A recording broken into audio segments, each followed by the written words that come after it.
સચ્ચિદાનંદ રૂપાય વિશ્વોત્પત્યાદિ હેતવે સચ્ચિદાનંદ રૂપાય વિશ્વોત્પત્યાદિ હેતવે તાપત્રય વિનાશાય તાપત્રય વિનાશાય શ્રી કૃષ્ણાય વયં નમઃ શ્રી કૃષ્ણાય વયં નમઃ નમસ્તે પુરુષં ત્વાદ્યં ઈશ્વરં પ્રકૃતે પરમ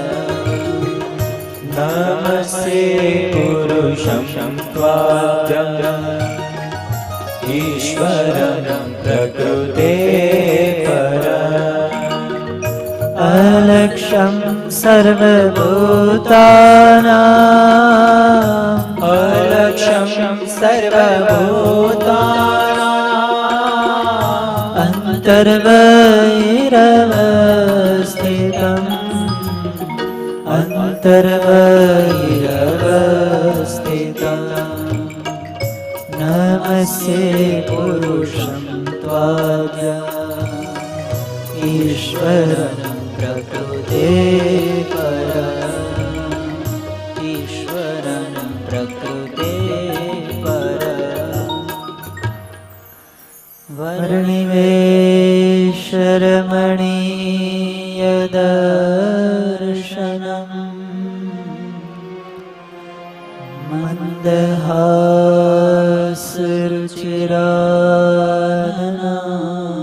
મંદહાસરુચિરાનનાંબુજમ પૂજિतं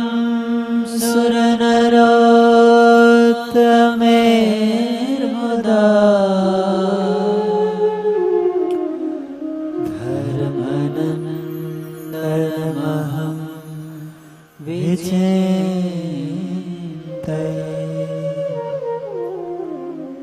ॐ अवतारिणे श्री स्वामिनारायणाय नमो नमः ॐ अवतारिणे श्री हरिकृष्णाय घनश्यामाय श्री सहजानंद स्वामिने नमो नमः। बोलो स्वामीनारायण भगवान की जय। हरि कृष्ण महाराज की जय। लक्ष्मी नारायण देव की जय। नारायण मुनि देव की जय। लाडला श्री घनश्याम महाराज की जय। रामचंद्र भगवान की जय। कृष्ण कन्हैया लाल की जय। विघ्न विनायक देव की जय। कष्ट भंजन देव की जय। ओम नमः पार्वती पतये हर हर महादेव हर।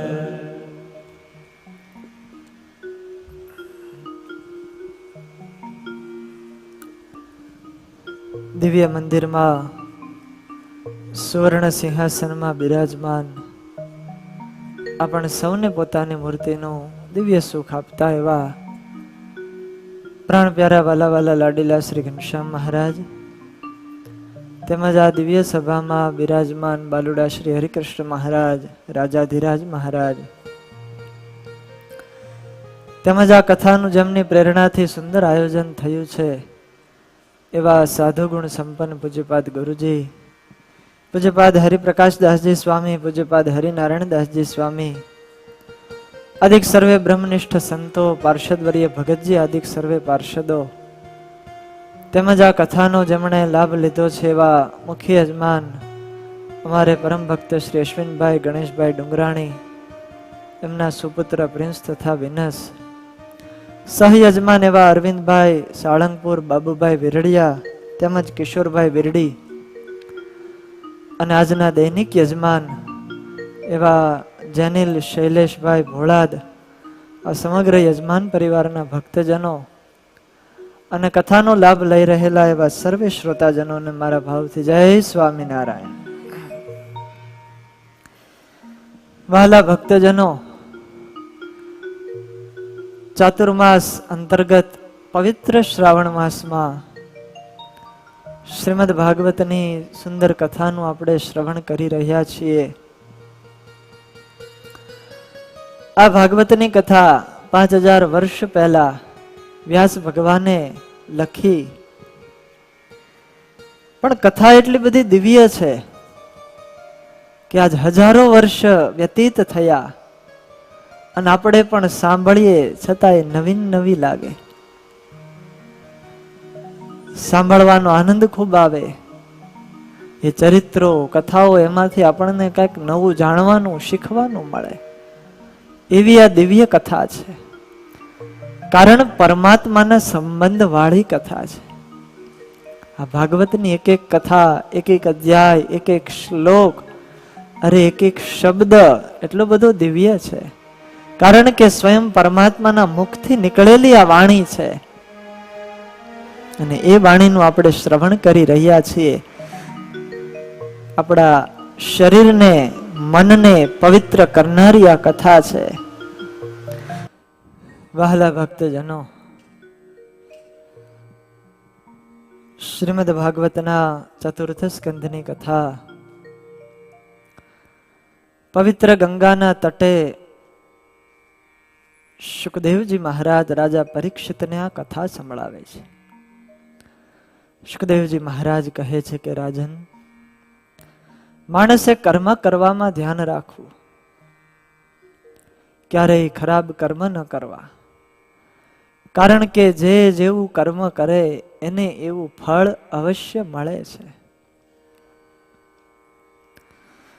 સારા કાર્ય કરીએ તો એનું ફળ સારું મળે છે, સારા લોકની પ્રાપ્તિ થાય, સુખ ભોગવવા મળે. અને જો નબળા કાર્ય કરીએ તો દુઃખ ભોગવવું પડે છે, નરકની પ્રાપ્તિ થાય છે.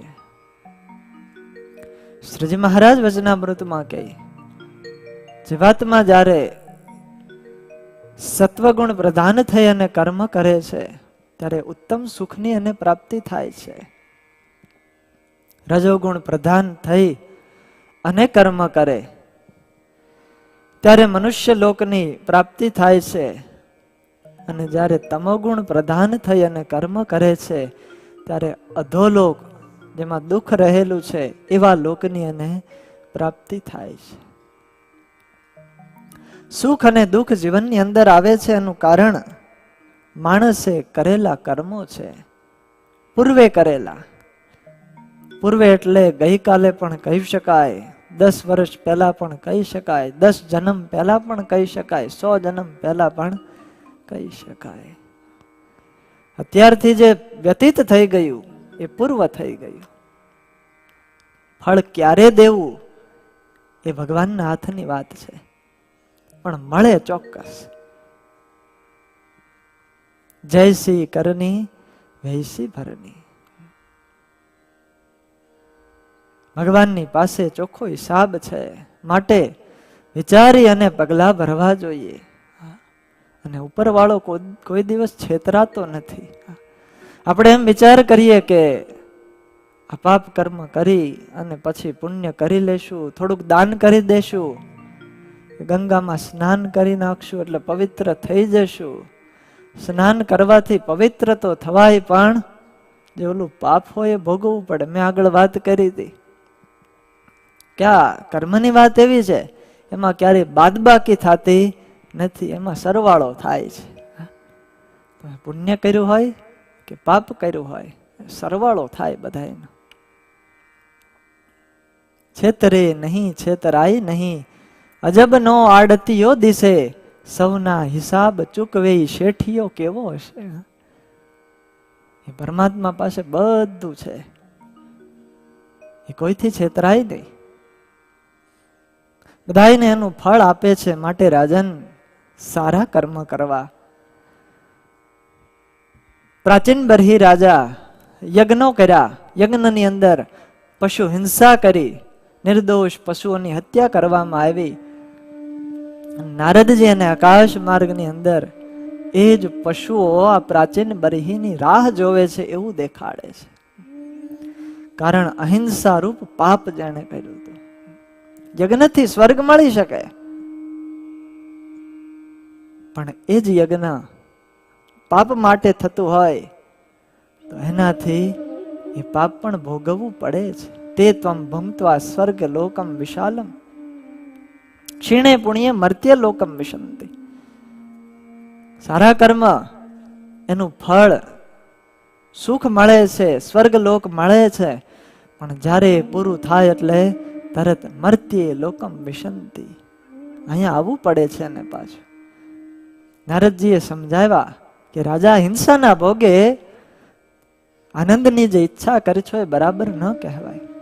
આત્મના પ્રતિકૂલાની પરેશાન ન સમાચરે. પોતાના સુખને માટે બીજાની હિંસા કરવી એ સર્વથા અયોગ્ય છે. તો આ પશુને મારે છો, એનાથી પશુની હાય નીકળે, અને જો તું મરીશ ત્યારે એ લોઢાના શિંગડા લઈને માથે લઈને ઉભા છે, તને મારવા માટે તૈયાર છે. માટે રાજન તું પાછો વળ. આજ માણસ પોતાના સુખ માટે, નિજી સ્વાર્થ માટે કેટલી બધી હિંસા કરતો થયો. સૌંદર્ય પ્રસાધનો માટે આજ પ્રાણીઓની હિંસા કરાય છે. પશુ હિંસા કરી એના ચામડાનો ઉપયોગ માણસ કરતો થયો. પશુઓની ચરબી વાપરે, કસ્તુરીની સુગંધ લેવા માટે મૃગની હત્યાઓ કરે, ઓલિવ ઓઇલ માટે માછલીને મારે. આ બધી હત્યાઓ જ પહેલા રાજાઓ કરતા, શિકાર માટે કરતા, આનંદ માટે કરતા. હવે એ જ હિંસાઓ પ્રસાધનો માટે થઈ રહી છે. પોતાના સુખને માટે કોઈની જાન લેવાનો કોઈને અધિકાર નથી. એ સૌંદર્ય નથી, એ ક્રૂરતા છે. આ હિંસામાં યજ્ઞો થતા, એના જ કારણે જૈન અને બૌદ્ધ ધર્મ એનો વિકાસ થયો. વૈદિક ધર્મોનો હાવ નામો નિશાન કાઢી નાખ્યું. હિંસાથી કંટાળીને બૌદ્ધ ધર્મ વિકસ્યો. પણ ભગવાન સ્વામિનારાયણ પૃથ્વી ઉપર પ્રગટ થયા, મહારાજે એને ધર્મ ન ગણ્યો. બૌદ્ધ અને આ જૈન ધર્મ કહેવાય છે, પણ મહારાજે એ ન સ્વીકાર્યો. કારણ કે એમણે વૈદિક ધર્મોનો નાશ કરી નાખ્યો. ભગવાન સ્વામિનારાયણે એને સુધારવાનો પ્રયત્ન કર્યો, ધર્મ ન છોડ્યો.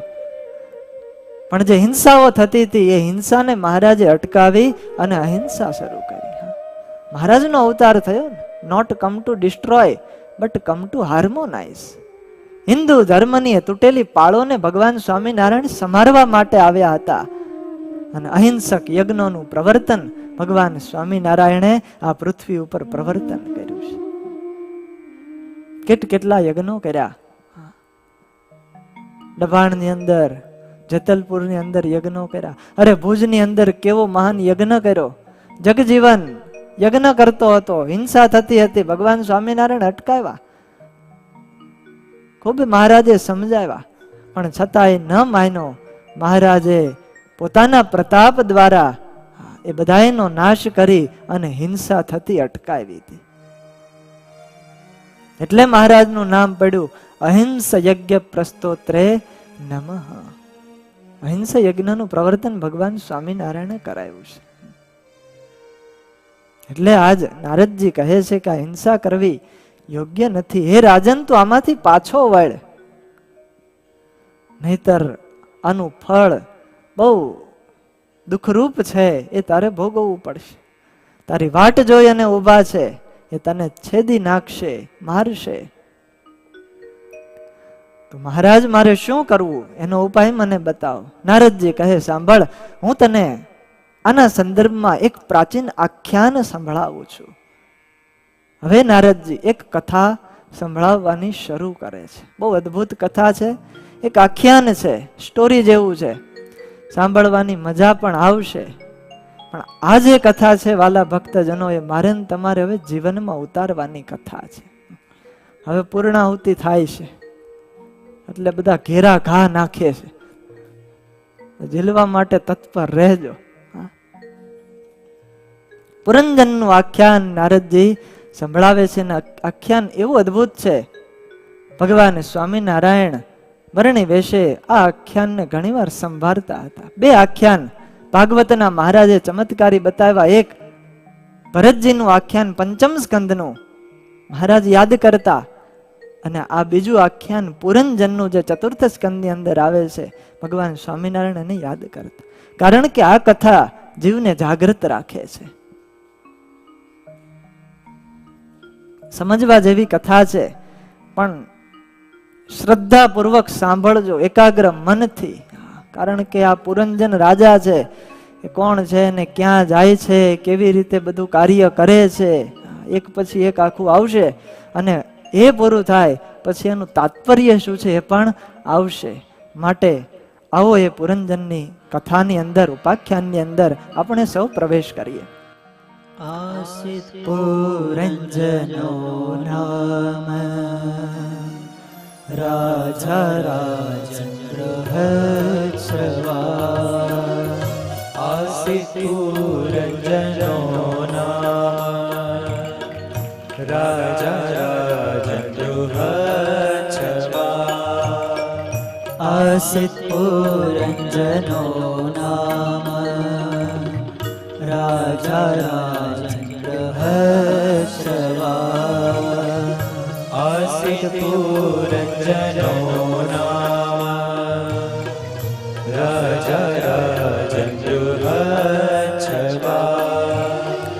તસ્યા વિજ્ઞાત નામાસી, તસ્યા વિજ્ઞાત નામાસી, તસ્યા વિજ્ઞાત નામાસી, તસ્યા વિજ્ઞાત નામાસી.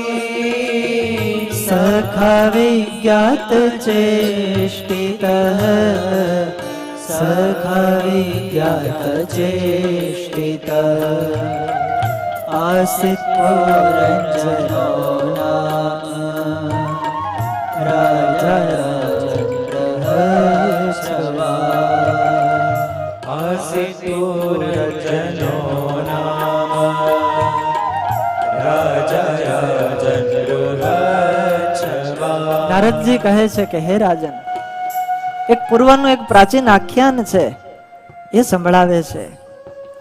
પહેલાના જમાનાની અંદર એક પુરંજન નામનો રાજા હતો. એ રાજાની આખી કથા છે. તસ્યા અવિજ્ઞાત નામ આસિત સખા અવિજ્ઞાત ચેષ્ટિત. એ રાજાને એક મિત્ર હતો, પણ એ મિત્રનું નામ અવિજ્ઞાત છે. અને જેવું નામ છે એવા જ એના ગુણ છે. અવિજ્ઞાત એટલે કોઈ જાણી ન શકે, એની ક્રિયાઓને કોઈ જાણી ન શકે, એવો એ અવિજ્ઞાત નામનો મિત્ર છે. પુરંજન અને આ અવિજ્ઞાત બંનેને ગાઢ મિત્રતા છે, સ્નેહ છે. અને આ અવિજ્ઞાત રાજાને સુખી કરવા માટે બધા કાર્યો કરે છે. અવિજ્ઞાત પુરંજનને સુખી કરવા માટે વરસાદ વરસાવે, અનાજ ઉત્પન્ન કરે છે. પણ પુરંજન એ વિચાર કરતો નથી કે હું સુખી છું, એ આ મારા મિત્રને લઈને સુખી છું. હું કોને લીધે સુખી છું એનો વિચાર નથી કરતો. આ પરમાત્માની અવિજ્ઞાત લીલા છે. ત્યાં માણસની બુદ્ધિ કામ નથી કરતી. ભગવાન કહે ખાવાનું કામ તારું, પણ પચાવવાનું કામ મારું. પરમાત્મા પચાવે છે. પચામ્યન્નમ ચતુર્વિધમ. અંદર ઠાકોરજી અગ્નિ રૂપે બિરાજમાન છે, જઠરાગ્નિ. જે પણ આપણે ખાઈએ એ બધું ભગવાન પચાવે છે. અને ખાઈએ પછી ભગવાન કહે સુવાનું કામ તારું અને જાગવાનું કામ મારું. ભગવાન જાગે છે અને જો ભગવાન સૂઈ જાય તો અચ્યુતમ કેશવમ થઈ જાય. ગાડીને ચલાવનારા પરમાત્મા છે, એ ક્યારેય સૂતા નથી. કેવી ભગવાનની અદ્ભુત રચના છે, વિચાર તો કરો. પરમાત્માનું ઐશ્વર્ય છે. કોઈએ બહુ સરસ કીધું, ભગવાન આપણને ખાવાનું આપે છે, પણ એ ખાવા માટે ભગવાને કેવી શરીરની અદ્ભુત રચના કરી છે. એક કોળિયો પેટ સુધી પહોંચાડવા માટે જે રચના ભગવાને કરી છે. આપણે કોળિયો લઈએ, ગરમ હોય એટલે હાથ તરત કહી દે કે આ ગરમ છે, હજી ઠરવા દેવું પડશે. આ ઈશ્વરનો સંકેત છે. અને જો વાસી હોય નાસિકા પાસે લઈ જાય, તરત નાક કહી દે વાસ આવે છે, આ ખવાય નહીં. અંદર મૂકીએ મુખમાં કોળિયો, કઠણ લાગે એટલે દાંત કહી દે, કડવું લાગે તો જીભ કહી દે કે આ કડવું છે. આ રીતે ભગવાને બધી વ્યવસ્થા કરી દીધી છે.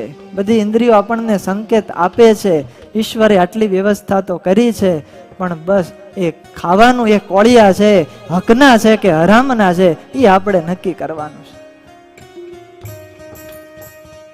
હકનું ખાવ છું કે હરામનું ખાવ છું, એ મારે તમારે નક્કી કરવાનું રહે. સત્કર્મ કરી અને અન્ન ગ્રહણ કરીએ તો એનું એ જ અન્ન જે પચી અને રગ રગની અંદર જાય છે, એનાથી સાત્વિક વિચારો જીવની અંદર આવતા હોય છે અને ભગવાન જ અંદરથી પછી બળ પ્રેરતા હોય છે.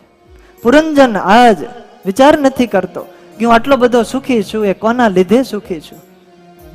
અને માનવીની આજ દશા છે, એ ભૂલી જાય છે બીજાના કરેલા ઉપકારોને. એકવાર આ રાજા અતિ ઉદાસ થયા અને ઉદાસીનતાનું કારણ જાણીને આપણને આશ્ચર્ય થશે. રાજા છે મોટા અને છતાંય ઉદાસ થયા. એનું કારણ શું હતું? એને ઘર નહોતું મળ્યું. નારદજી કહે છે,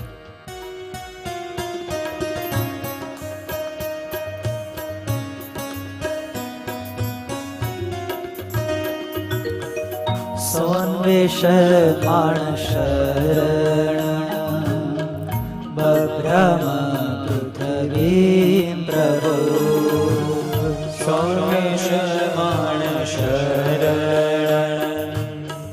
બભ્રમ પૃથ્વી પ્રભુ. સોન્વેષ માણસ બભ્રમ પૃથ્વી પ્રભુ. સોન્વેષ માણસ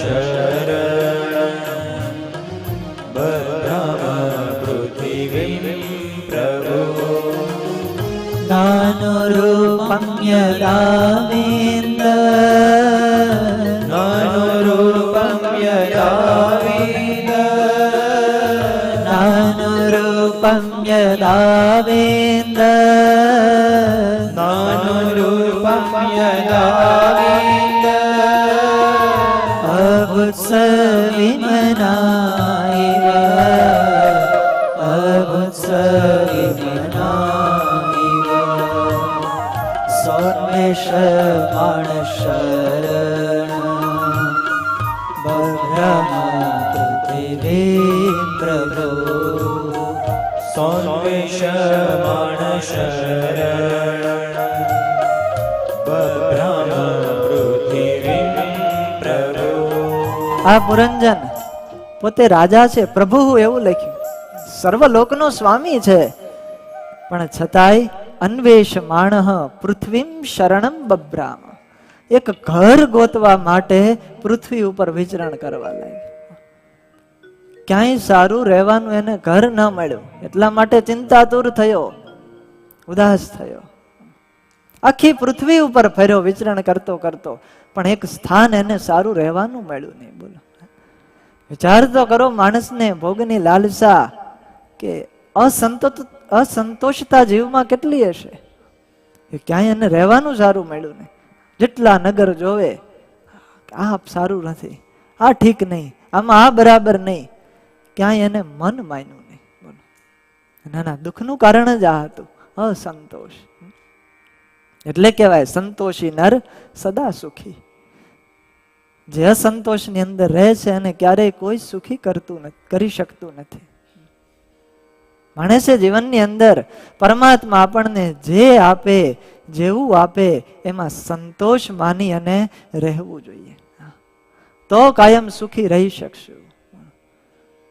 નહીતર દુઃખી અને દુઃખી જ રહીશું. કદાચ વૈભવ વિલાસ સુખ સગવડતાના પાર નહીં હોય, પણ છતાંય એમાંથી આપણને સંતોષ નહીં મળે તો સુખી નહીં થઈ શકે. એક વ્યક્તિ પથ્થર તોડવાનું કામ કરે, બહુ સમજવા જેવી વાત છે. ભગવાને આપણને જે આપ્યું હોય બરાબર જ આપ્યું હોય. પથ્થર તોડવાનું કામ કરે. ભગવાને એકવાર પ્રસન્ન થઈને વરદાન આપ્યું, તું જે ઈચ્છીશ એ બની જાય. આવું એને વરદાન મળ્યું. એટલે એને વિચાર કર્યો કે આ પથ્થરા ક્યાં સુધી તોડવા, આના કરતા એ મોટા શેઠિયા બની જઈએ, એશ આરામની જિંદગી જીવીએ. આમ સંકલ્પ કર્યો. પરમાત્માનું વરદાન હતું એટલે તરત શેઠ બની ગયા મોટા. પણ શેઠ બન્યા એટલે દુઃખ બીજું ઉભું રહ્યું. એનીથી ઉપર તો કોઈક મોટા હોય ને, મિનિસ્ટર હોય, એની આગળ એને હાથ જોડવા પડે, નમવું પડે. તો કે આ આપણે બરાબર નહીં, એની કરતા મિનિસ્ટર બની જાય તો સારું. સંકલ્પ કર્યો અને મિનિસ્ટર બની ગયા. મિનિસ્ટર થયા અને ઉનાળાનો સમય આવ્યો. તડકો પડે, ગરમી થાય, આ સૂર્યનો તાપ બહુ પડે છે, અહીંયા રહેવાતું નથી, એના કરતા આપણે જ સૂર્ય થઈ જઈએ. આવો સંકલ્પ કર્યો અને સૂર્ય થયો.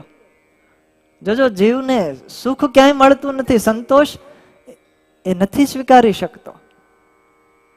સૂર્ય થયો અને સૂર્યની આગળ વાદળા આવી જાય. વાદળા સૂર્યને ઢાંકી દે એટલે વિચાર કર્યો કે આવડા તો મને ઢાંકી દે છે, એના કરતા હું જ વાદળા બની જાઉં. સંકલ્પ કર્યો, વાદળનું સ્વરૂપ ધારણ થયું અને વાદળા તો હાવ હળવા, પવન આવે એટલે ઉડી જાય. પવન એને આમ તેમ લઈ જાય. તો કે મારા કરતા તો આ પવન બળ્યો છે, હું પવન થઈ જાઉં. અને પવન થયો અંતે. પણ પવન ક્યાં સુધી જાય? પર્વતો આડા આવે મોટા મોટા. પર્વત સામે પણ પવનને ઝૂકવું પડે, નમવું પડે, રોકી રાખે. એટલે એને એમ વિચાર થયો કે આ પર્વત બની જાવ, આપણને કોઈ રોકી ન શકે. પર્વતનું રૂપ ધારણ કર્યું અને થોડો સમય થયો ત્યાં પથ્થર તોડનારા પથ્થર ફોડો એ પર્વત ઉપર આવ્યા અને એ પર્વતને તોડવા લાગ્યા. અને ત્યારે આ પર્વતમાં રહેલો જીવ એવું વિચાર કર્યો કે પેલા હું આ પથ્થર ફોડવાના જ કામ કરતો હતો, એ હતું એ બરાબર હતું. જે હતો એ બરાબર હતો, ખોટો આટલી જગ્યાએ ફર્યો. ભગવાન જે આપે એ સુખ માટે જ આપતા હોય. આપણી કેપેસિટી પ્રમાણે જ પરમાત્મા આપણને આપતા હોય છે. પણ માણસની લાલસા, ઈચ્છા, તૃષ્ણાઓ એટલી બધી હોય કે એનું સુખ ભોગવી શકતો નથી. લાલસાનો કોઈ અંત નથી. એટલે કબીર સાહેબે લખ્યું, માયા મરી ન મન મરા, મર મર ગયે શરીર. માયા મરી ન મન મરા, મનની તૃષ્ણાઓ મરી નથી. માયા મરી ન મન મરા, મર મર ગયે શરીર. આશા તૃષ્ણા ન મરી, કહ ગયે દાસ કબીર.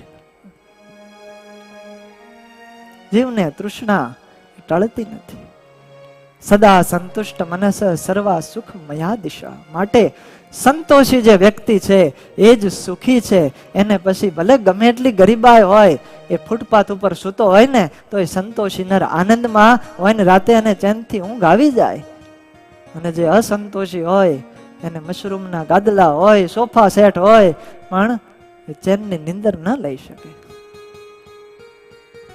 આ પુરંજન રાજા એની કઈક આવી દશા થઈ. ઘર મેળવવા માટે આખી પૃથ્વીમાં ફેરો, ક્યાંય સંતોષ ન દેખાડો. નાના મોટા કેટલાય શહેરમાં ફેરો, ક્યાંય સુખ ન મળ્યું. ન સાધુ મેને તાહા સર્વા ભૂતલે યાવતી પુરા. એક એક નગર એને જોયું પણ એને સુખ એમાં ન દેખાણું. અને ચાલતો ચાલતો ચાલતો એકદા હિમવતો દક્ષિણેશુ અથ સાનુષુ તદર્શ નવભિર્દ્વાર ભી પુરમ લક્ષિત લક્ષણમ.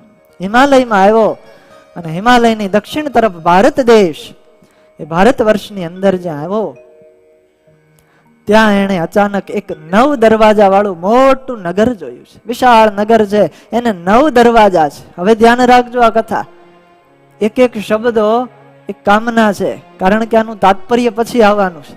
કથાનો હેતુ શું છે? 9 દરવાજા વાળી આ નગરી છે.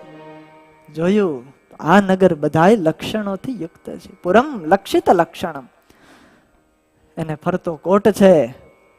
અંદર પ્રવેશ કર્યો, વિશાળ બધા બગીચાઓ છે, મહેલની અટારીઓ, ઝરૂખાઓ, મોટા મોટા રાજદ્વારો છે, સોના ચાંદી અને લોઢાના શિખરો વાળા વિશાળ ઊંચા ઊંચા ભવનો છે.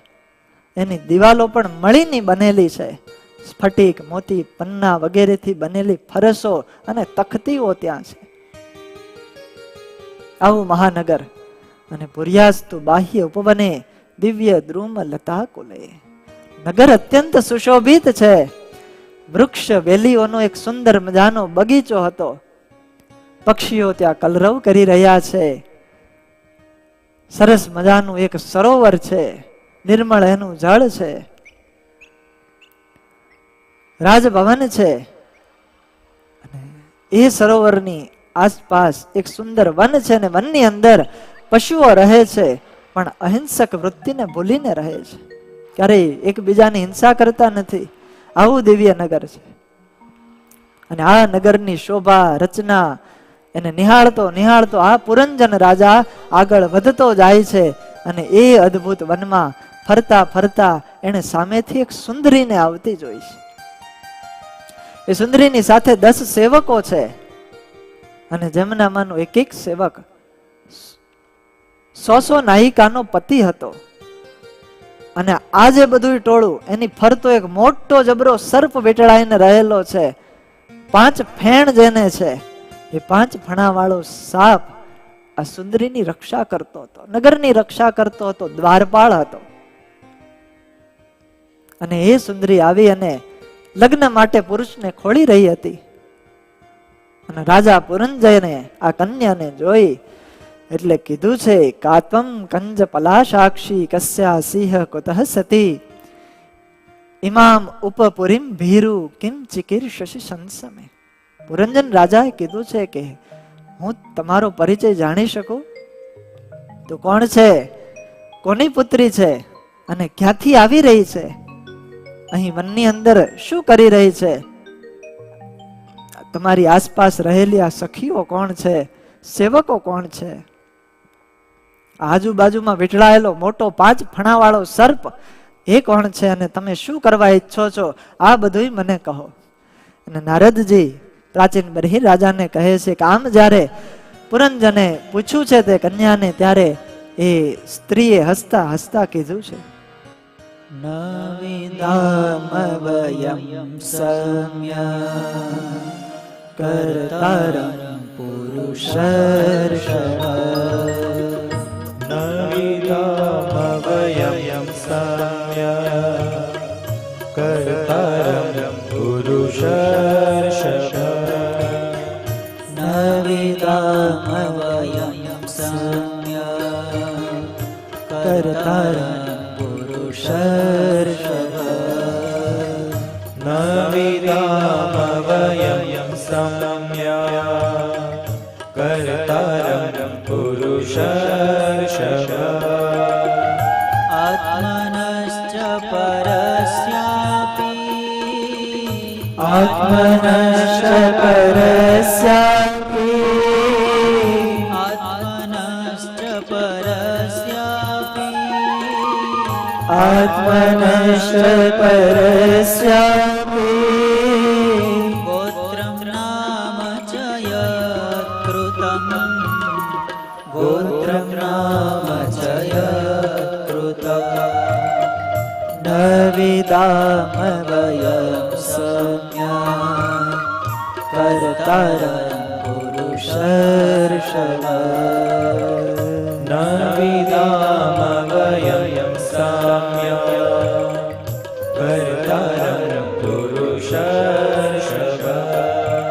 કન્યાએ પુરંજન રાજાને કીધું છે, નવિદામ વયમ સમ્યક કર્તારમ પુરુષર્ષભ. તમે પૂછો છો કે હું કોણ છું? તું આ નગરીની માલકીન છું, પણ મને ઉત્પન્ન કરનારને હું જાણતી નથી. અમારા નામ અને ગોત્ર એને પણ જાણતી નથી. આવી એક સ્ત્રી, એક કન્યા, જેને પોતાના નામની પણ ખબર નથી, ગોત્રની પણ ખબર નથી. અમે આ બધું કાંઈ નથી જાણતા. આ બધી સખીઓ છે, આ બધા જે સેવકો છે એ મારા સેવકો છે અને મારી સાથે સદાય રહે છે.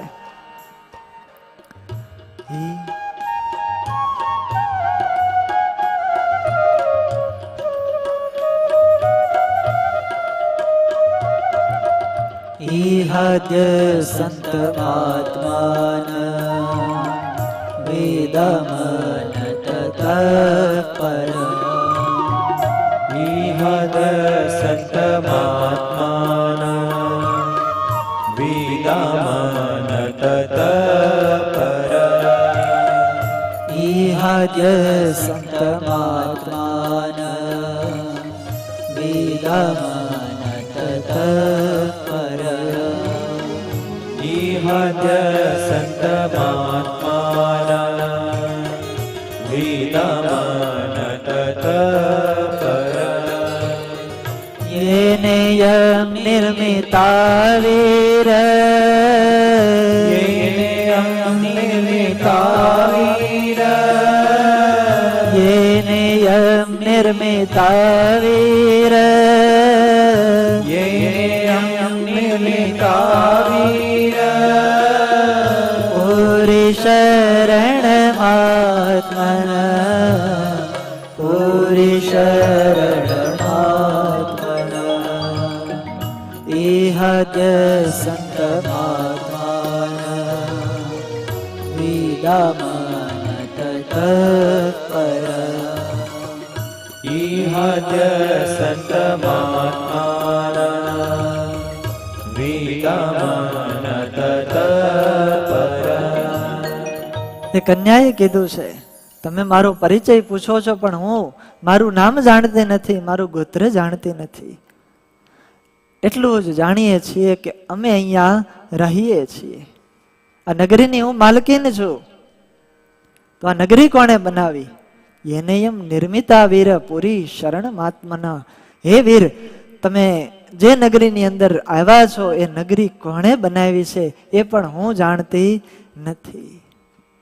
આજે 10 જણા છે એ મારા સેવકો છે અને આ એક એ બધાયનો સેનાપતિ છે. આ 5 ફણાવાળો જે સર્પ છે એ અમારી બધાયની રક્ષા કરે છે. હું જ્યારે સૂઈ જાઉં નગરીની આખી રક્ષા કરે છે. તમે અહીં પધાર્યા એ અમારું ખૂબ સૌભાગ્ય છે. અમે તમને વિનંતી કરીએ છીએ કે હવે તમે અહીં જ રહો, તમારું મંગળ થાવ. અને બીજું કે હું એકલી છું, મારા લગ્ન હજુ થયા નથી. આમ કન્યાએ કીધું એટલે પુરંજને કીધું કે દેવી, લગ્ન તો મારા પણ નથી થયા. અને નારદજી કહે છે કે હે રાજન, પછી બંને એકબીજાને પસંદ કરી અને કંકુના કર્યા. બંને એકબીજાનો સ્વીકાર કર્યો અને ત્યાં રાજા પુરંજન રહેવા લાગ્યો. જોજો, પુરંજન રાજા છે એ રહેતો હતો ક્યાંક બીજે. પોતાનો અવિજ્ઞાત મિત્ર હતો, એને સહાય કરતો હતો. એ મિત્રને છોડી અને ઘરની શોધમાં ક્યાંય દૂર નીકળી ગયો. મિત્રને હવે ભૂલી ગયો છે, એ યાદ કરતો નથી. અને આ રાજની અંદર આવ્યો અને વિવાહ પણ કરી લીધા. ઇતિ તો દંપતી તત્ર સમુદ્ય સમયમ મિથઃ તામ પ્રવિશ્ય પુરીમ રાજન મમુદાતે શતમ સમાહ. પછી બંને જણાએ નગરીની અંદર આવ્યા છે, રાજમહેલોની અંદર રહેવા લાગ્યો. 100 વર્ષ સુધી એ રાજની અંદર આ પુરંજન રહ્યો છે. રાજ્યના સુખ વૈભવ આ બધું ભોગવા લાગ્યો અને પોતે રાજા થયો.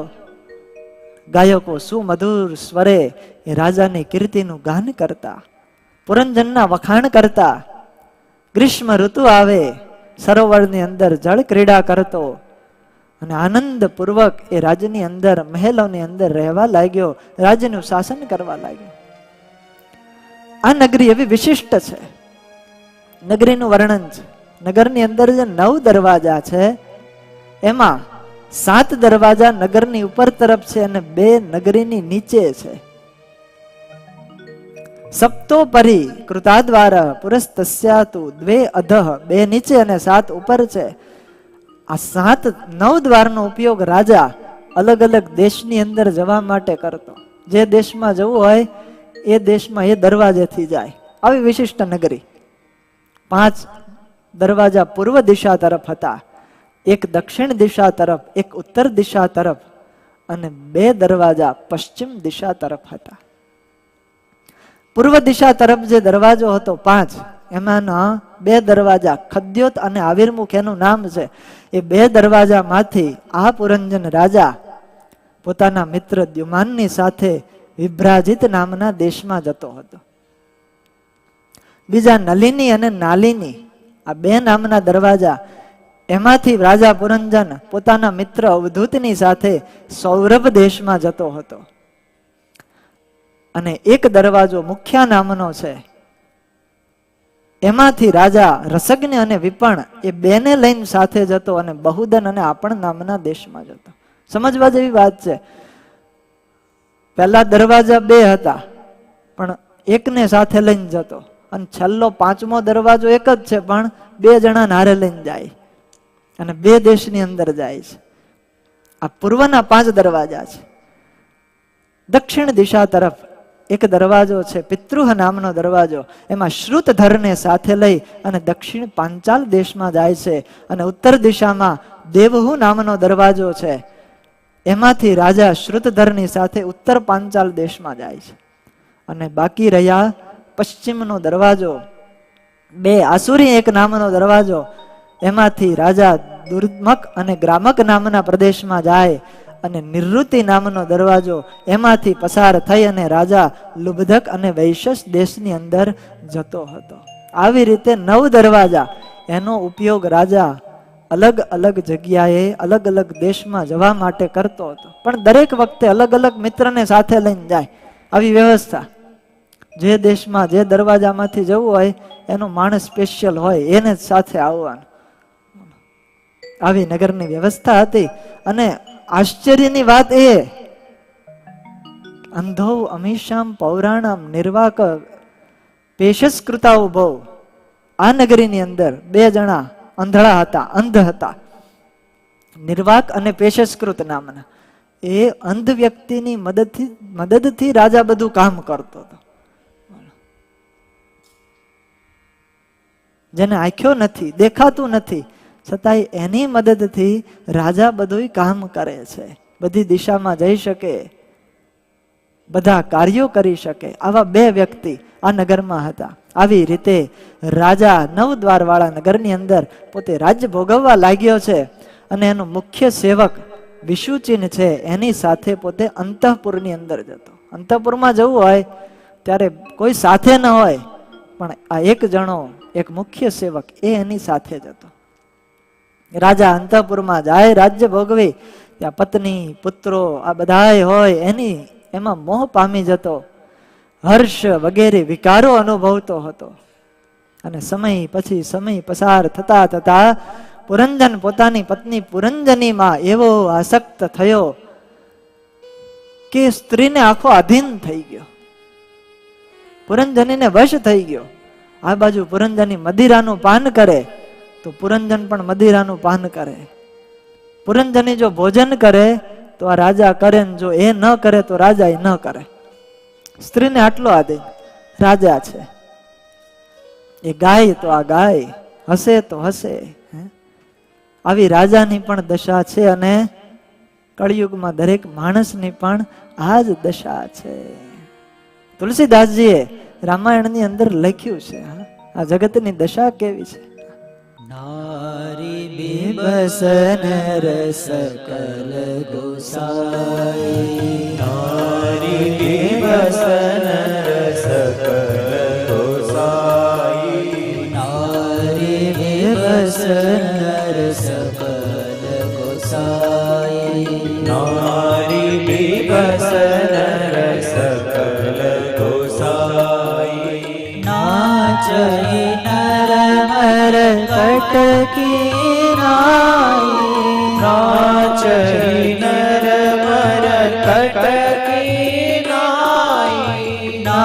નાચહી નર મર કટકી નાઈ નાચહી નર મર કટકી નાઈ નારી બેબસ નર સકલ ગોસાઈ નારી બીબસ નર સકલ ગોસાઈ તુલસીદાસજી અદ્ભુત લખે છે, નારી વિબસ નર સકલ ગોસાઈ. બધાય પુરુષોને લઈ લીધા, નારીને વશ છે દરેક પુરુષ. અને કેવી રીતે? નાચહી નર મરકટકી નાઈ. જેવી રીતે ઓલો મદારી વાંદરાને નચાવે છે, મરકટને નચાવે છે, એવી જ રીતે સ્ત્રી છે એ પોતાના કામ બાણોથી પુરુષને નચાવે છે. અને પુરુષ પણ પોતે વીર હોવા છતાં, સાહસિક હોવા છતાં, અરે રાજા હોવા છતાં પણ નારીને આધીન થઈ અને જેમ નચાવે એમ નાચવા લાગે છે. આવી ઘટના છે. બોલો, એ રાજા હોય કે નાનો એવો વ્યક્તિ હોય, બોલો બધા સ્ત્રીને આધીન છે. એક સુંદર વાત છે, ભોજ રાજા એની પત્ની અને કાલિદાસ એની પત્ની બંને ભેગા મળીને વિચાર કર્યો કે આપણા પતિ આપણને વશ છે, આપણે કહીએ એમ બધું કરે છે, માટે આજે કઈક એમની પરીક્ષા લઈએ, આપણે કેવા વશ છે એ આપણે જોઈએ. સાંજનો સમય થયો, રાજા ભોજ રાજ્ય કાર્ય પતાવી અને મહેલની અંદર પધાર્યા છે. ઘરની અંદર આવ્યા, રાતનો સમય થયો અને ભોજ રાજાની પત્નીએ રાજા ભોજને કીધું કે તમને મારા ઉપર કેવો સ્નેહ? તો કે તારા ઉપર તો ખૂબ સ્નેહ, કારણ કે તું મારી અર્ધાંગના કહેવાય, અરે આ રાજાની રાણી કહેવાય. ત્યારે ભોજ રાજાની પત્ની એવું કીધું કે તમે ગધેડાની જેમ ભૂકો અને મને ચાબુક મારવા દો તમારી પીઠ ઉપર, અને તમારી પીઠ ઉપર મને બેસાડી અને ઘોડાની જેમ ફેરવો, તો હું માનું કે મારામાં તમને સ્નેહ છે. આવું રાજાની પત્નીએ રાજાને કીધું. જે રાજા શુરવીર હોય, યુદ્ધની અંદર પોતાની વીરતા દેખાડતો હોય, પણ એનો એ જ રાજા આજ સ્ત્રી આગળ સાવ ઢીલો પોચો થઈ ગયો. અને પછી રાજાએ હાથ જોડવા પડ્યા. રાજા કે હા દેવી, હું એવું કરું. અને પછી એવું કર્યું. આજુબાજુ જોયું, બારી બારણા બધા બંધ હતા, એટલે રાજા કે વાંધો નહીં. અને પછી 4 પગે થયા ભોજ રાજા અને પત્નીને ઉપર બેસાડી અને રૂમની અંદર ફેરવ્યા. આ બાજુ કાલિદાસ પણ સાંજના સમયે ઘરે ગયા અને કાલિદાસની પત્નીએ આવું કીધું. એણે કીધું કે મારામાં તમને કેવો સ્નેહ? તો કે બહુ સ્નેહ. તો કે તમે અત્યારે ને અત્યારે મુંડન કરાવો તો હું માનું, માથાના વાળ બધાય ઉતારી નાખો. આ તો કવિ શ્રેષ્ઠ હતા, બોલો. પણ છતાંય કાલિદાસે એની આગળ વાત મંજૂર રાખવી પડી અને મુંડન કરાયું રાતના સમયે. અને પછી સવારનો સમય થયો, નગર રાજની કચેરી ભરાણી અને આ બાજુ કાલિદાસ એ રાજ્યસભાની અંદર આવ્યા, પણ માથે મુંડન છે. એટલે ભોજ રાજાએ કાલિદાસને પૂછ્યું કે કાલિદાસ કવિ શ્રેષ્ઠ કેમ તે પર્વણી મુંડનમ? આજ કોઈ પર્વનો દિવસ નથી, આજ કોઈ સારો દિવસ નથી, તમે તો કવિ શ્રેષ્ઠ છો. હે કાલિદાસ, આ કયા પર્વના દિવસે તમે મુંડન કરાયું? અને ત્યારે કાલિદાસ એ શીઘ્ર કવિ અને એને જવાબ આપ્યો, અનશ્વા યત્ર તાડ્યંતે તેન પર્વણી મુંડનમ. જે ઘોડો ન હોવા છતાં પણ ઘોડો બની અને પીઠ ઉપર ચાબુક ખાધી, એ પર્વના દિવસે મેં મુંડન કરાયું. રાજા મૌન થઈ ગયા. કાલિદાસ ને બધી ખબર પડી ગઈ. સબકા યહી હાલ હૈ. આ કળિયુગ ની અંદર પણ આવું જ ચાલે છે બધું, બોલો. આજે કોઈ મને ફોટો મોકલ્યો હતો, અમદાવાદ ની અંદર એક જણા એની પત્નીને કીધું છે કે ઘરની અંદર ધૂળ બહુ છે, પોતું મારી દો. ત્યારે એની પત્ની પોલીસની કચેરીની અંદર જઈને કેસ કર્યો. બોલો કે હું પોતું નહીં મારું, આ લોકો મને પોતું મરાવે છે. બોલો એક સ્ત્રી છે છતાં પણ. અમદાવાદની બનેલી ઘટના. પોલીસ કચેરીમાં જઈને આવી ફરિયાદ કરી. પોલીસે મુંજાણા આવી ફરિયાદ લખવી કેમ અમારે? એને ગુનો દાખલ ન કર્યો. પેલા તો એને સમજાવી બહુ કે તમારો ધર્મ હોય, તમારે આ બધું કામ કરવું પડે. તો કે પોતું હું ન મારું, હું તો ગ્રેજ્યુએટ થયેલું છું, હું તો એની પાસે પોતું મરાવું, પણ હું થોડી મારું. અને આમ કઈ ફરિયાદ કરી અને પછી ઓલાય લખવી પડી છેલ્લે, કારણ કે માયના નહીં કોઈ. એટલે આવું થતું હોય છે. આજ પુરંજન રાજાની પણ કઈક આવી દશા થઈ છે. નારી બીબસ એટલે તુલસીદાસજી લખે, નારી બીબસ નર સકલ ગોસાઈ, નારી બીબસ નર સકલ ગોસાઈ, નાચઈ નર મર કટકી નાઈ, નાચઈ નર મર કટકી નાઈ, નારી બીબસ નર સકલ ગોસાઈ, નારી બીબસ નર સકલ ગોસાઈ, નારી બીબસ નર સકલ ગોસાઈ, નારી બીબસ નર સકલ ગોસાઈ. રાજા પુરંજન પણ સ્ત્રીને એવો આધીન થયો. ક્વચિત ગાયતી ગાયંત્યામ મૃદત્યામ મૃદતી, ક્વચિત ક્વચિત હસંત્યામ હસતી, જલ્પંત્યામ અનુજલ્પતી. પુરંજની રડે તો આ રાજા પણ રડવા લાગે. પુરંજની ભોજન કરે તો રાજા પણ ભોજન કરે. એ સાંભળે તો જ આ સાંભળે. એ મૌન રહે તો રાજા પણ મૌન થઈ જાય. એ આનંદમાં હોય તો રાજા પણ આનંદમાં હોય. ન ઈચ્છન અનુકરોતિ અજ્ઞઃ ક્લૈબ્યાત ક્રીડા મૃગો યથા. પોતાને ઈચ્છા ન હતી પણ છતાંય સ્ત્રી કહે એમ કરવું પડતું હતું. ક્રીડા મૃગ થઈ ગયો. રાજા હતો છતાં પોતાની સ્ત્રી દ્વારા આજ રાજા પુરંજન છેતરાઈ ગયો. થોડી વાર પણ પોતાની પત્ની આઘી પાછી થાય તો એ અત્યંત વ્યાકુળ થઈ જતો હતો. અને એવામાં એક દિવસ રાજા પુરંજન મૃગ્યા કરવા માટે પંચપ્રસ્થ નામના વનની અંદર જાય છે. રથ ઉપર સવાર થયો છે અને 11મો જે સેનાપતિ છે એને સાથે લીધો છે. આ રથ 5 ઘોડા છે, રથને 2 બંબુ છે, એ રથને 2 પૈડાઓ છે, એક ધરી છે, 3 ધ્વજ દંડ રથ ઉપર છે અને 5 દોરી છે, 5 અશ્વને બાંધવા માટે એક લગામ છે, એક સારથી છે, 2 ધૂસરી, 5 આયુધો ધારણ કરેલા છે. આવો રથ લઈ અને રાજા વનની અંદર ગયો છે. શિકાર કરવા લાગ્યો. રાજાની આસુરી વૃત્તિ વધી ગઈ અને તીક્ષ્ણ બાણોથી નિર્દોષ પશુઓની હત્યા કરી છે. કેટલા પશુઓનો વધ જેણે કર્યો. આસુરી મૃત્યુમાં આવૃત્ય ઘોર મહાત્મા નિરનુગ્રહ ન્યહન નિશિતેર બાણેર વનેશુ વન ગોચરાન. વનની અંદર ફરતા નિર્દોષ પશુઓને માર્યા છે, કારણ કે બુદ્ધિ આસુરી થઈ છે અને માંસમાં આસક્તિ હતી. આ શાસ્ત્રો આપણને સમજાવે છે કે હિંસા ક્યારે કરવી, કેટલી પ્રકારે કરવી. જો કે બધા જ શાસ્ત્રો અહિંસાનો સંદેશો આપે છે. વેદ પણ એમ કહે અહિંસા પરમો ધર્મ, અહિંસા જ શ્રેષ્ઠ ધર્મ છે. પણ છતાંય આસક્તિ હોય માણસને, એટલા માટે એ હિંસા કરે છે. એટલે શાસ્ત્રની અંદર હિંસાના નિષેધ માટે આવા વચનો કહેલા હોય છે. તીર્થેશુ પ્રતિદૃષ્ટેશુ રાજા મેધ્યાન પશુન વને યાવદર્થમ અલમ લુબ્ધો અન્યાદ ઇતિ નિયમ્યતે. એવો નિયમ છે જ્યાં સુધી અર્થ પ્રાપ્ત થાય ત્યાં સુધી હિંસા કરવી, પણ એથી ઉપરાંત ન કરવી. આ હિંસાના સંકોચ માટે કીધું છે. અને એમાંય અનિષિદ્ધ જે પશુઓ છે એનો ક્યારેય વધ ન કરવો જોઈએ. વ્યર્થ પશુ હિંસા પણ ન કરવી જોઈએ. ઉદ્ધત પ્રવૃત્તિને નિયંત્રિત કરવા માટે શાસ્ત્રોનું આવું વચન છે. પુરંજને આવી ઘોર હિંસાનું આચરણ કર્યું. એનાથી ઘણા બધા પશુઓ કષ્ટ સાથે પ્રાણ છોડવા લાગ્યા છે.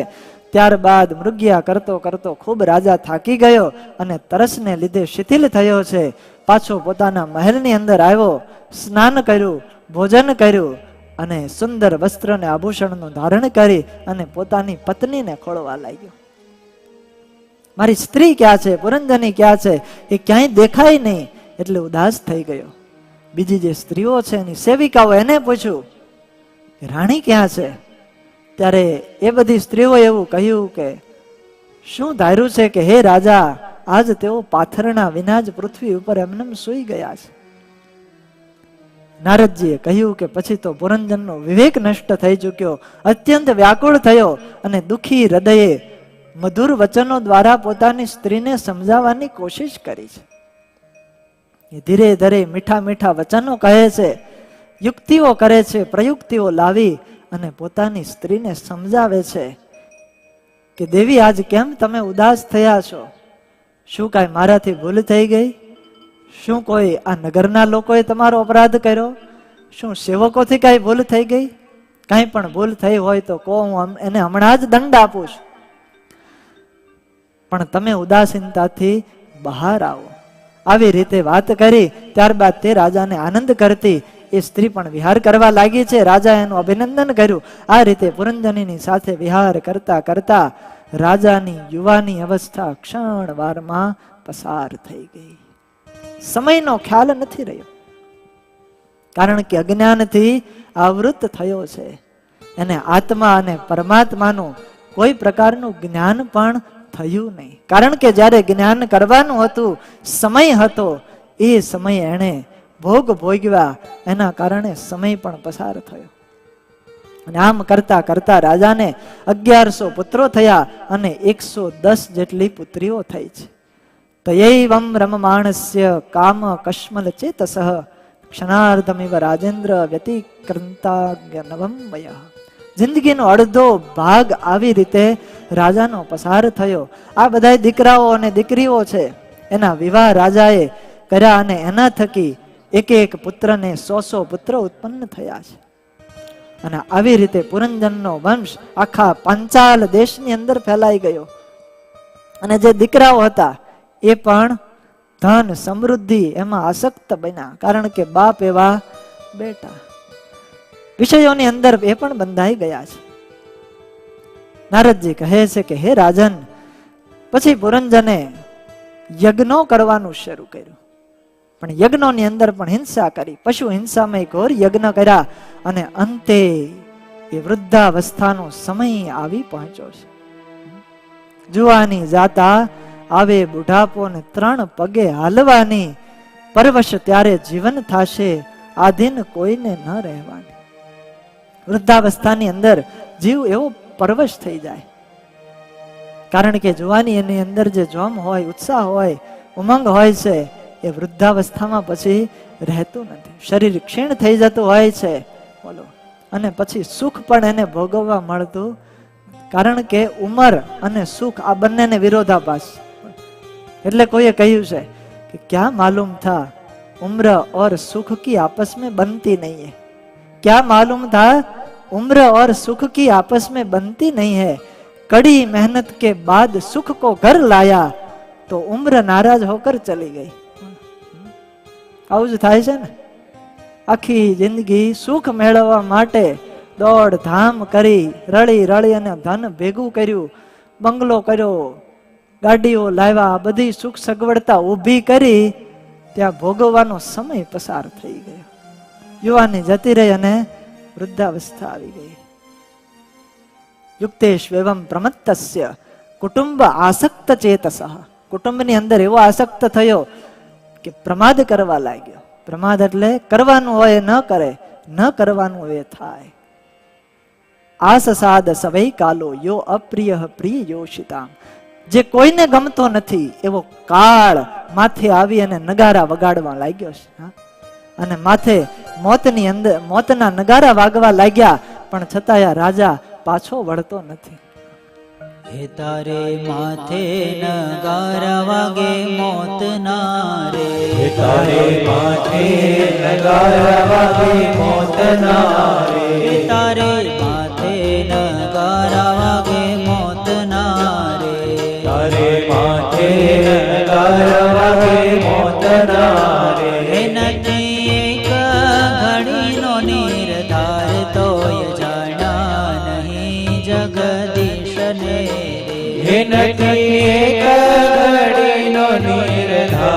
તોય જાણ્યા નહીં જગદીશને રે તારો જોબન ગયો જખ મારતું રે તારો જોબન ગયો જગ મારતું રે તારો જોબન ગયો જખ મારતું રે તારો જોબન ગયો જગ મારતું રે હે માથે કાળા હે માથે કાળા મટી ગયા કેશ તોય હે તોય જાણા નહીં જગદીશ ને હે માથે કાળા મટી ગયા કેશ તોય જાણ્યા નહીં જગદીશને રે જીવાત્માને આવી જ દશાઓ થાય છે. જ્યારે સમય પસાર થઈ જાય, વૃદ્ધાવસ્થા આવે, કાળ માથે નગારા વગાડવા લાગે, પણ છતાંય જીવ હજી સમજતો નથી કે હવે ભજન કરી લેવું જોઈએ, હવે પાછું વળવું જોઈએ. પણ વિષય અંદર એટલો બધો આસક્ત થયેલો હોય છે, માયાની અંદર એટલો લેવાયેલો હોય છે કે બહાર નીકળી શકતો નથી. અને આ જ પ્રમાદ એને નડે છે. માટે સમયે સમયે વાલા ભક્તજનો ભગવાનને યાદ કરી લેવા, ભજન કરી લેવું. આ દેહનો કઈ નિર્ધાર નથી ક્યારે પડી જશે, ક્યારે મૃત્યુ આવશે, એનો કોઈ નક્કી નથી. મોટા મોટા બધા જતા રહ્યા, પગ ઠેલી પર્વત પાડતા અને નભ તારા નખથી ઉખાડતા, નવ જાણે કોઈ જન ક્યાં હતા. હાથે કરી અને આકાશમાંથી તારાઓ ઉખેડી લેતા એવા મહાકાય આ પૃથ્વી ઉપર થઈ ગયા છે. હાલ્યા જતા હોય ને ઠેબુ મારે તો પર્વત ગોથલિયું ખાઈને આમ જતો રહે. આવા મોટા મહારથીઓ હતા, પણ કોઈ આજે એનું નામ નિશાન જાણતો નથી. કાળ એક દિવસ બધાયનું ભક્ષણ કરી જવાનો, બધાયને ખાઈ જવાનો. માટે પ્રમાદ રહિત થઈ અને હરિને ભજી લેવા જોઈએ.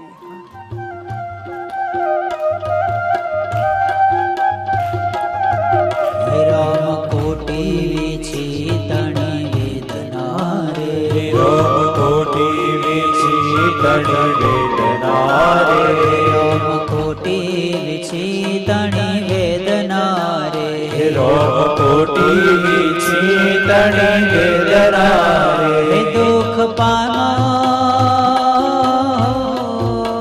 હે દુઃખ પાનો તું દેવના ચોર તોય હે તોય જાણા નહીં જગદીશ ને હે દુઃખ પામ્યો તો દેવના ચોર તોય જાણ્યા નહીં જગદીશને હે જીભ ટૂંકી પડીને તૂટી નાળીઓ રે જીભ ટૂંકી પડીને તૂટી નાળીઓ રે હે થયો દેહ તજાનો તત્કાળ તોય જાણા નહીં જગદીશ ને રે દેવાનંદ કહે ન જણ મરનાથને રે દેવાનંદ કહે ન જાણ મારા નાથને રે દેવાનંદ કહે ન જાણ મારા નાથને રે દેવાનંદ કહે ન જાણ મારા નાથને રે હે મળો માણસનો દેહ વિશાળ તોય જાણા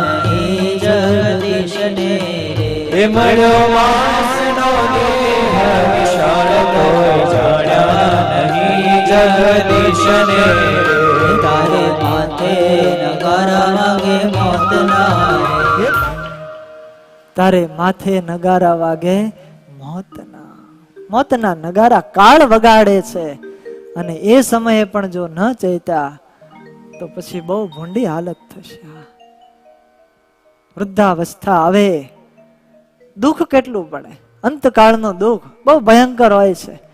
રોમ કોટી વિછી તણી વેદના.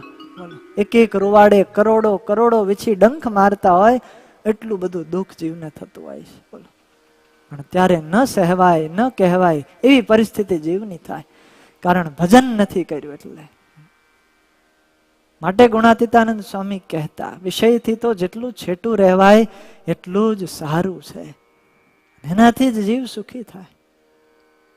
બાકી જો મન વાસનામાં જશે, એમાંથી બહાર નહીં નીકળે તો દુઃખ દુઃખ ને દુઃખ જ છે. પ્રથમના 38માં વચનામૃતમાં મહારાજ કહે, મનમાં જો વાસના હશે, બહાર કદાચ લોકની અંદર એનું સારું દેખાતું હશે, એ સારું હશે, પણ એના જીવનું અતિ ભંડું થશે. માટે મહારાજ કે નિર્વાસનિક થવું, પરમાત્માની આરાધના નિષ્દિન કરવી, ભગવાનના ઉપકારો રોજ વિચારવા અને સંસારની અંદર રહી અને પણ ભગવાનનું સુખ મેળવી શકાય છે. કેવી રીતે?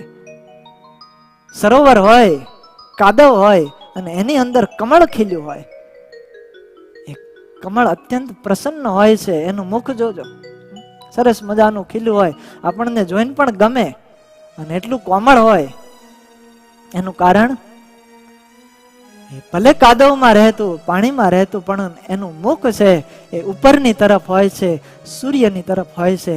એવી જ રીતે વાલા ભક્તજનો, આપણે ભલે સંસારમાં રહ્યા હોઈએ, પણ આપણું મુખ જો આ ભગવાન તરફ રાખશું તો આપણે પણ કમળની જેમ સંસારમાં આનંદથી રહી શકશું. એમાંય આપણે સુખી રહી શકશું. નિષ્દિન પરમાત્માની આરાધના કરીએ, નહીતર કાળ આવી જશે ક્યારે એની કોઈને ખબર નથી. પુરંજન આવી રીતે વિષય ભોગવતો રહ્યો, અંતે કાળ આવી ગયો. ચંડ વેગ ઇતિ ખ્યાતો ગંધર્વાદિ પતિર્નૃપ ગંધર્વાસ્તસ્ય બલિનઃ ષષ્ટિ ઉત્તર શતત્રયમ.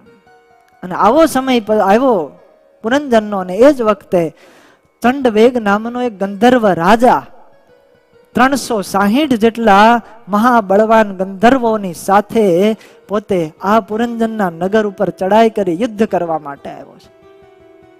અને નગરને લૂંટવાનું પોતે શરૂ કર્યું. નગરની રક્ષા ઓલો સર્પ કરતો હતો, 5 ફેણ વાળો સર્પ. એ સર્પે અટકાયો, સાપ પણ એની સાથે યુદ્ધ કરતો રહ્યો. 720 જેટલા ગંધર્વો હતા, એની સાથે યુદ્ધ કરતો રહ્યો. એકલો જ યુદ્ધ કરવાના કારણે સર્પ પણ પછી ધીરે ધીરે ધીરે નિર્બળ પડતો ગયો. આ બાજુ અંદર રાજાને ચિંતા થાય છે કે આટલા દિવસ સુધી હું વિષય ભોગમાં મસ્ત રહ્યો, કોક મારા ઉપર ચડાઈ કરશે એનો તો ખ્યાલ જ ન રહ્યો. આટલો બધો ભય મારા ઉપર આવી ગયો એની મને ખબર ન રહી.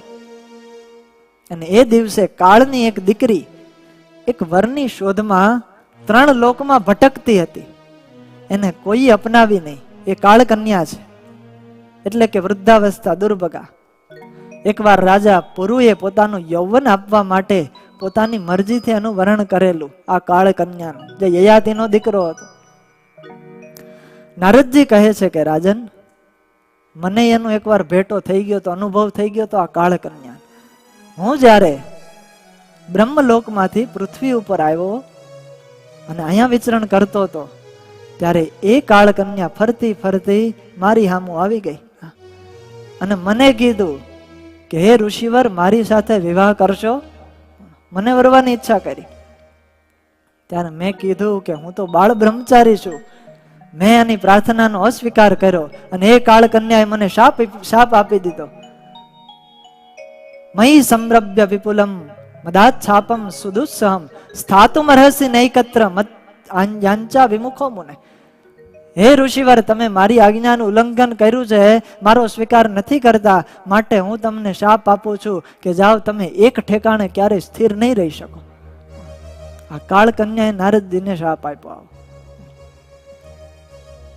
એક જગ્યાએ વધુ સ્થળે નહીં રહી શકો. એટલા માટે નારદજી આખી પૃથ્વી ઉપર ને ત્રિલોકીમાં વિચરણ કરતા રહે છે અને અનેકના કલ્યાણ કરતા રહે છે. આ કથા જે સંભળાવે છે નારદજી સંભળાવે છે. શું કામ? પ્રાચીન બરહી રાજાનું કલ્યાણ કરવા માટે ત્યાં આવ્યા છે. નારદજી કહે, મને પણ એનો અનુભવ થયો. એ કાળ કન્યા કોઈએ જ્યારે સ્વીકાર ન કર્યો ત્યારે ભયની પાસે ગઈ અને એની પાસે જઈ અને માગણી કરી છે કે તમે મારા પતિ બનો. અને ત્યારે એ વાત સાંભળી અને યવન રાજે પણ કીધું કે હું તારો પતિ નહીં બનું, પણ મેં તારા માટે એક પતિ નક્કી કરી લીધો છે. તું અનિષ્ટ કરે છે, બધાનું ખરાબ કરે છે, એટલે કોઈ તને વરતું નથી, તું કોઈને ગમતી નથી.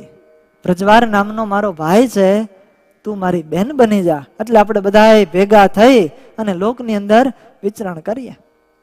અને આવી રીતે આ બધા આખું ટોળું પૃથ્વી ઉપર વિચરણ કરવા લાગ્યું. અને એક વખતે આ રાજાની નગરી ઉપર આક્રમણ કર્યું છે અને એ હવે નગરીની હાલત શું થાય છે, પુરંજન હવે શું કરે છે, એનો પ્રતિકાર શું આપે છે, એ વાત વાલા ભક્તજનો આપણે આવતીકાલે સાંભળશું. કથાને વિરામ આપીએ. બોલો સ્વામિનારાયણ ભગવાન, કૃષ્ણ કનૈયા કી